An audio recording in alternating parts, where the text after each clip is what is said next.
You know, many, many years ago, many years ago,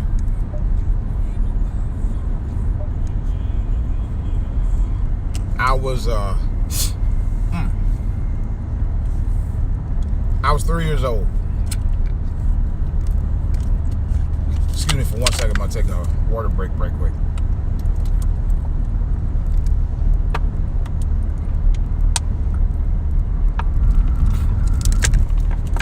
I was 3 years old. In the late 60s. A very impressionable young 3-year-old. I remember the sounds of a lot of different musical acts of the day. I mean, they're still embedded in my mind to this day. Musical acts like Motown's Temptations, Marvin Gaye, Tammy Terrell, Diana Ross's Supremes, the Marvelettes, the Martha Reeves and Vandellas.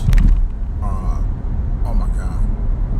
Four Tops. I can go on and on and on. But I remember that one particular year when I turned 3 years old.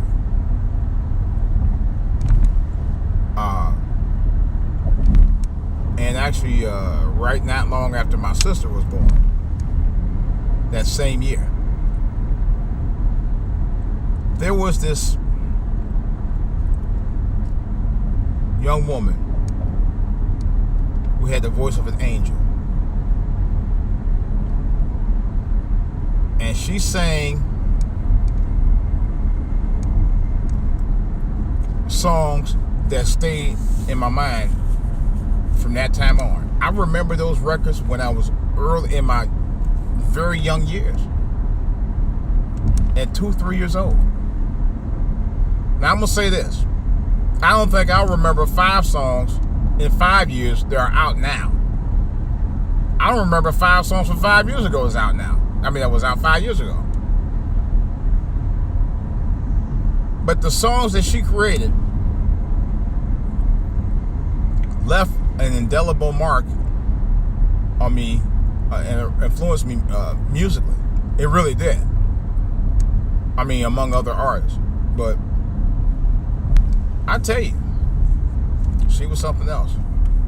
And those of you who don't already know, Aretha Franklin, Queen of Soul, as will always be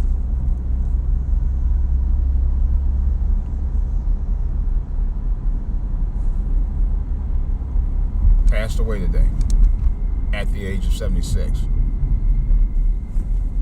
I'm not gonna lie. My wife told me about it this morning. She texted me this morning, right about, I think probably about 10:30, 11 o'clock. Might be a little earlier now. I don't remember the exact time, but the moment she told me, I'm not gonna lie. This is no joke. I was devastated. I really was. I was momentarily devastated, and I actually was almost on the verge of tears. I'm not gonna lie about that.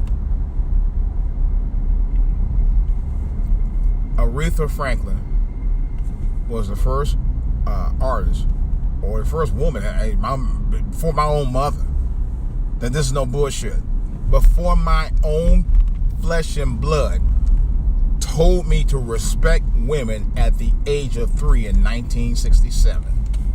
That is no joke. Yeah. I kid you not. I first heard about women asking for respect at the age of 3 by Aretha Franklin.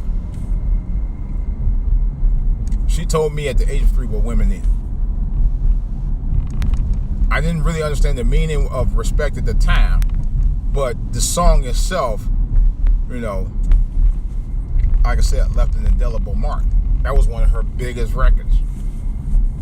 Hugely successful among all the records she ever sold. You know, hugely successful. It was a worldwide phenom. That song, that song has been played on radio shows, TV shows, movies. It's been all over the place. Commercials. You can never get that song out of your head. Now, my personal favorite when I was a young kid at the time was Chain of Fools. I love that song. I still love that song.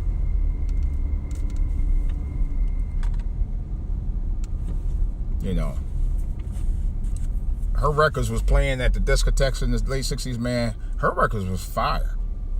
I'm going to tell you right up front.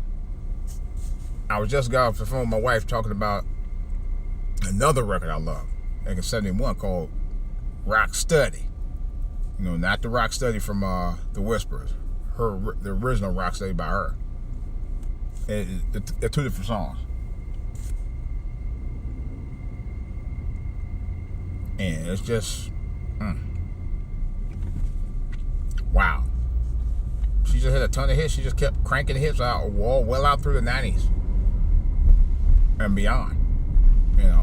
She was still touring to about last, I think, when she said she wasn't touring anymore. She performed for presidents, including Obama. And matter of fact, that performance she did for Obama at the first inauguration was just like, oh my God, was awesome, stupendous. It was lack of a better word, off the chain. It was really good. It was one of her better performances. I'm not gonna lie. She was tearing it up. She was in rare form. She really was. She was in rare form. And was still, at the time, still looking pretty healthy. Because I remember she had a scary several years ago. Because this was not her first time her battling cancer. She actually had a problem with cancer several years ago, and she beat it at one time. But apparently it came back up. I don't know the details of it, but I won't go into that. There's an old saying that I always hear, and I continue to say that. It's not how you died, it's how you live.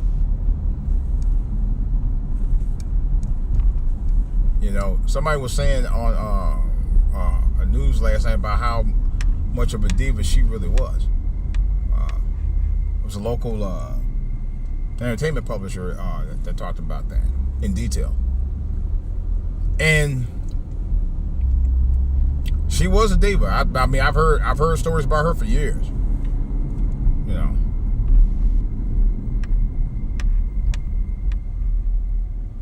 Booty short. I'm not saying that. I shouldn't be talking about that. But anyway, it's when I heard the news, I really was sad. I was really genuinely sad about it.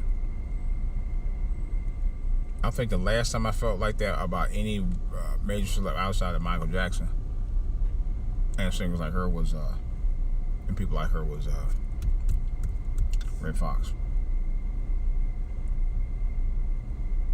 I heard Red Fox pass away. I literally cried my eyes out, silently, of course, but I did cry. I ain't gonna lie. I was my dude. It was like I lost an old uncle or somebody, man. Come on. What are you going to do? I mean, Jesus, people, I swear. There's such worry watching hurry ups. I ain't think about it. Really, I'm not.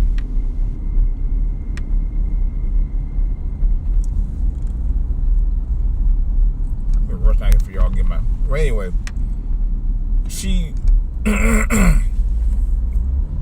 I don't want to talk about the Me Too movement was influenced by all that. I'm not going into all that. If y'all want to talk about that, I can do. I may do a hangouts on that if you want to talk about that. But I don't. I'm not trying to talk about that. I do know that she wrote songs about being strong as a black woman, being strong as a woman. I will say that, but I'm saying in this case, being strong as a black woman.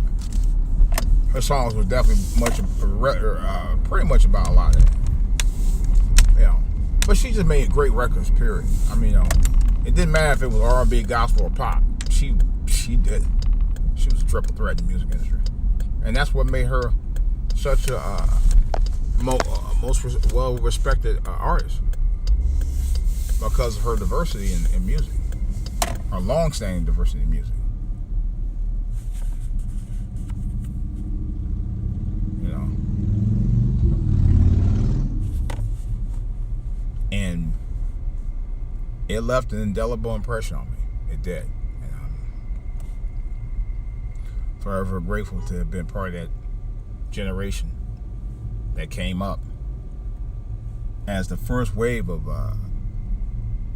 kids that ever got to hear her greatness. And I could say I was a witness to that. I never saw her in concert. I never met her personally. If I'm not mistaken, I don't think she was born in Detroit, but I'm not 100%, but I'll do some research and verify that a little later.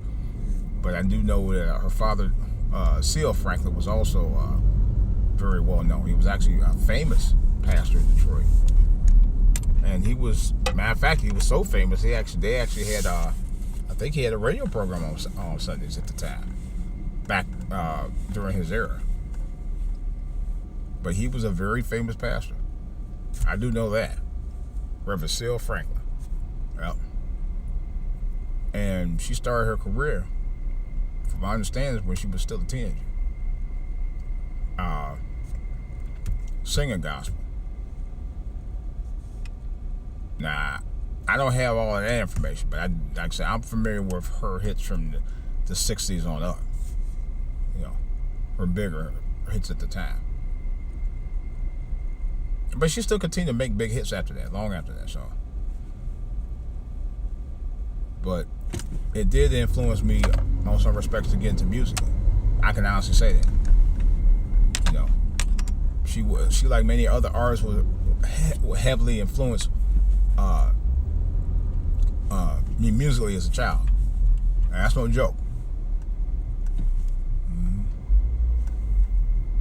But I'm just sad, man, that even though Miss Aretha is gone and not forgotten ever, it's just sad that today's artists don't carry that same weight. They don't. You know, although Aretha Franklin was an industry person, you know, in her own right, but when it came to her music and the songs that she wrote, or the songs that she was involved with, early on, she called the shots.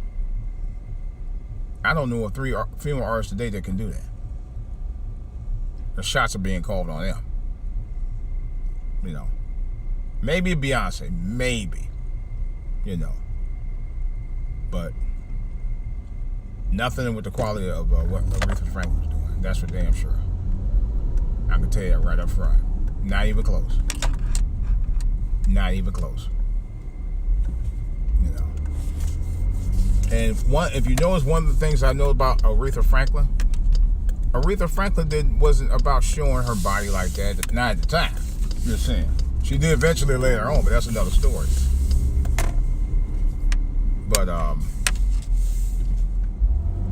But she still had a lot more class than a lot of artists I see out here now. Way more. More like 1,000 times more. You gonna act like an ass on this road or what? Stupid stuff, man. Anybody got time for that crazy stuff with y'all?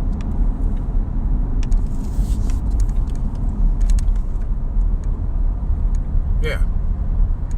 She was, like I said again, you have to forgive me because I'm on the road while I'm doing a podcast here. And one of the few times I can actually do it, you know, in a sort of what they call quiet time. But she had a lot of class. I ain't no lie, she really did. I know spirit. I can't. No, her music was about that. It was first class. I don't hear a lot of that in music today. I don't. You know. And as far as her being a gospel artist, she was impeccable, man. You know, I've heard several of her gospel records, but you know, but of course, her popularity was as big on R&B and pop scene as it was gospel, if not a little bit more in some cases. But nevertheless, I respected her work in all the genres that she was involved with. I really did. I still do. What is with these people on the road today, man? Y'all on the road? Nobody else do, huh?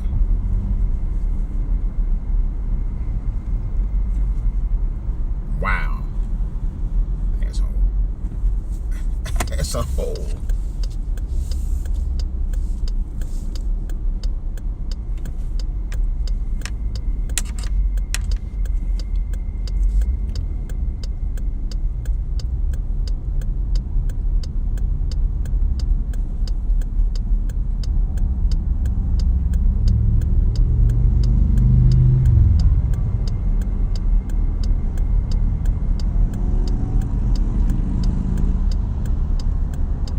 I can do, boys and girls. I can actually get on the damn lane.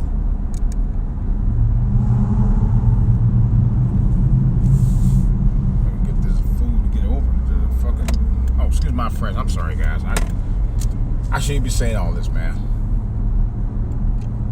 But I'm going to try to do a hangouts later on. Plus I'm going to work on my music too. I'm actually, now I think about it,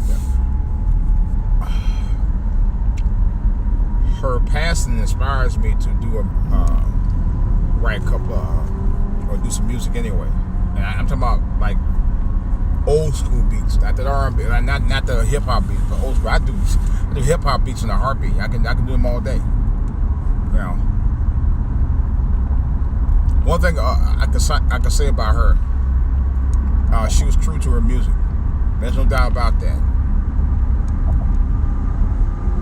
Very true to her music.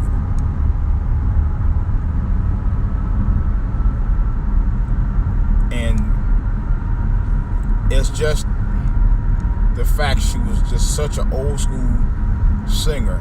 And that to me is why I probably got a little emotional about it, because there aren't too many left.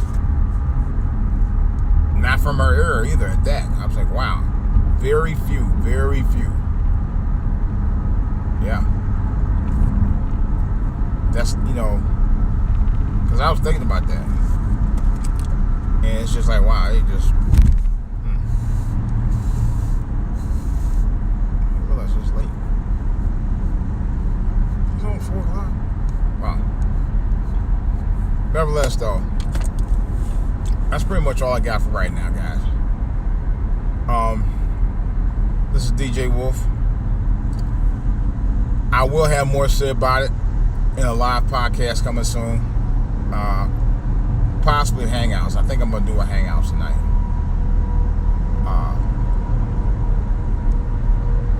By this weekend sometime. Hopefully definitely by sometime tomorrow. I may do too, but I am going to do one for certain. And I'm going to try and invite some of my peoples to get involved with the hangouts as well. Because I think this is worth a tribute to the Queen of Soul, man. Now, on a side note, Chuck Berry, and this is no joke, Chuck Berry died, I think it was last year.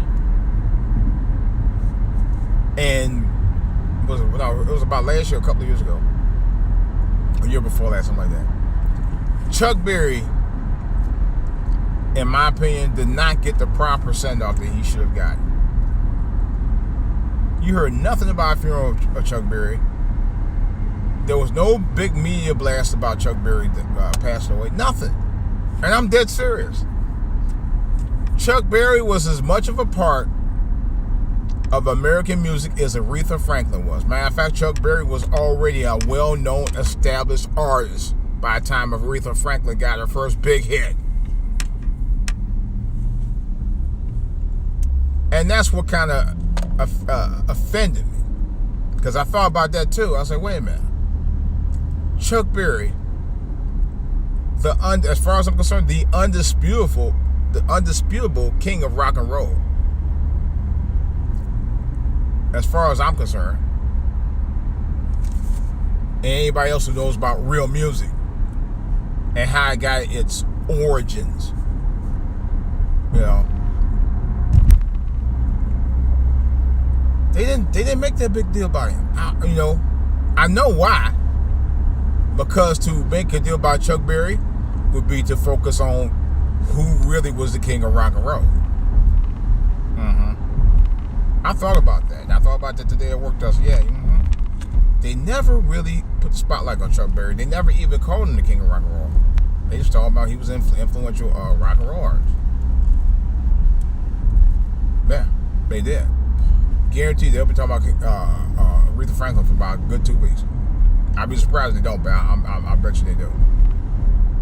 Not that they shouldn't, but of course they should.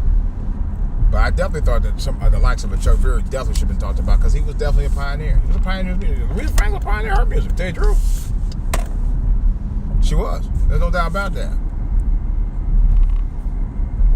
She probably at the time was one of the most popular female singers in the entire in the 60s. I know she was. I know she was one of the biggest names in the 60s because, like I said, as a 3-year-old, I heard her music all the time.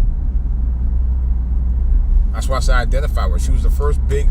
And now I think about it, outside of Otis Red, which I really wasn't really, as a youngster, at a very young child, really didn't understand his music because I wasn't really into it. I heard his music, but it didn't stay with me like Aretha Franklin at the time because unfortunately he was killed in a plane crash just a few short years after his success. Aretha Franklin, man, her music was just widely accepted. And she had already came from a well-known church family, and I think C.L. Franklin was an artist too. I thought I heard he was a gospel singer too, but I'm not 100%. I have to look that up. Like I said, I get all that information later and put it on Hangouts because that's something I really do want to do, and I really do want to talk about it. And I really do want to invite people on to talk about it.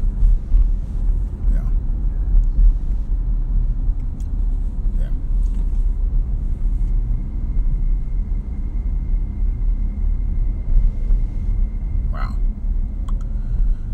Whew. It's just it's just sad, man. I saw a picture of her in her last, I think may have been one of the last years of her life, and it was heartbreaking. It was very heartbreaking. I'm not gonna lie, it really was. But like I said, I wish they gave other artists big stuff like they did Aretha Franklin, particularly like Chuck Berry. Because to me, that, like I said, the only reason why they do it with Chuck Berry because they don't want him. They didn't want to focus on him because they didn't want to focus on a man who they know was a bigger name and a bigger influence of rock and roll music than even Elvis was. No doubt about that. He was. Chuck Berry performed damn near till he died. I remember seeing him he was on Tonight Show at 82, 84 years old. 84 years old. Still performing. I remember a friend of mine who had passed away about 12 years ago told me when Chuck Berry had went down, who was performing down at Cleveland Stadium in his late 70s, they say he was still killing the game. A guy who had been around doing rock and roll for over 50, 60 years, man. Still killing the game in his 70s. And that was about 20 years ago. Yeah, that's a known fact. Look it up. I was like, damn. He was killing so bad, even I wanted tickets to go see him. And in fact, the shows are sold out. 70-something years old. Still selling out shows at the time. I'm telling you, old school artists are where it's at. I've always said that. My name, I call myself Mr. Old School because I live and die for old school music. I do. I love old school music. I forgot to hit that. Yeah, that's what's going on. I live for it.